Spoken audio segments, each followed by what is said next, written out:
let me explain something to them real quick. Before everybody starts screaming and saying, oh, like I told y'all earlier, you motherfuckers entered the rapture. And if ain't nobody flying up to heaven right now, obviously all y'all motherfuckers going to hell. Right with me. So, let's get it. Oh, you already here. I'm so sorry. You can't get out. You're stuck. It's over. You heard the song a million times and you didn't even know. That's up. But I still...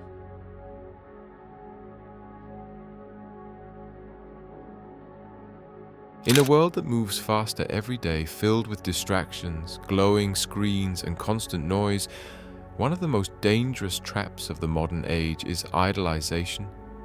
Idolization is not just admiration. It's not just respect.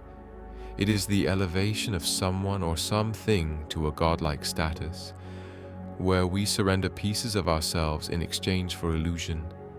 And in doing so, we create an energetic imbalance, one that disrupts the alignment of our soul and distances us from our own higher path. The soul is a vessel of divine potential. It is meant to express, to create, to manifest its own destiny. But when we idolize, whether it be a celebrity, a billionaire, a social media influencer, a musician, or even an idea, we redirect that divine energy outward. We pour our life force into another entity, one that has no obligation to give it back. And more often than not, they don't. The more we idolize, the more we give. We give attention, we give admiration, we give belief, and energy flows where attention goes. Slowly, silently, this giving becomes sacrificing. You may not see it, you may not feel it, but on a spiritual level, you are giving pieces of your power away. You are handing over your manifestation ability to someone else. Idolization creates an energetic contract. And in this contract, the follower pays with their soul, not in a metaphorical sense, but in a very real, energetic sense. Your energy is currency, and when you worship an idol, you spend that currency every single day. The problem is, the idol doesn't just receive your energy, they become a spiritual antenna. Whatever energy they carry, whatever shadows they hold, whatever darkness hides behind their mask, it becomes shared. When you open your soul to receive from them, you also open yourself to whatever energy they bring. And if that energy is corrupted, so too will your energy become distorted. Think about how much time people spend obsessing over celebrities, following their every move, repeating their words, mimicking their style, defending them as if they were personal friends. All of that is energy. Time is energy. Focus is energy. Emotion is energy. And all of it is being funneled toward a single object, an idol, who may or may not even be aware you exist. You see, the idol doesn't need to curse you. You curse yourself by placing them above your own soul. This is why idolization distracts your soul. It shifts your gaze from inward to outward, from creator to creation, from source to symbol.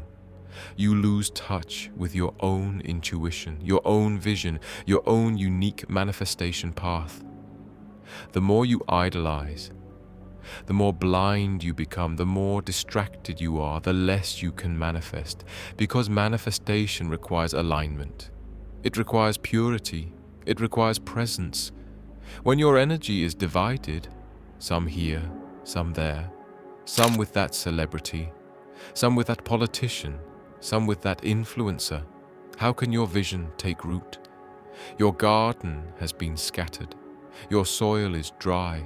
Your seeds are choked by weeds that don't belong to you.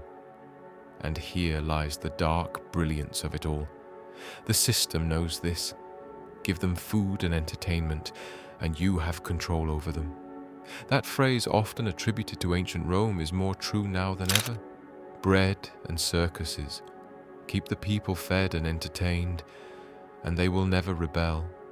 Keep them laughing, distracted, idolizing, and they will never awaken. Modern idols are not just famous, they are engineered. They are selected, polished, and promoted to serve as vessels, not of truth, not of light, but of control. The more likable they are, the more dangerous.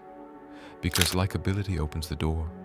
It lowers your defenses. It makes you say, it's just a song. It's just a look. It's just fashion. But it's not just anything.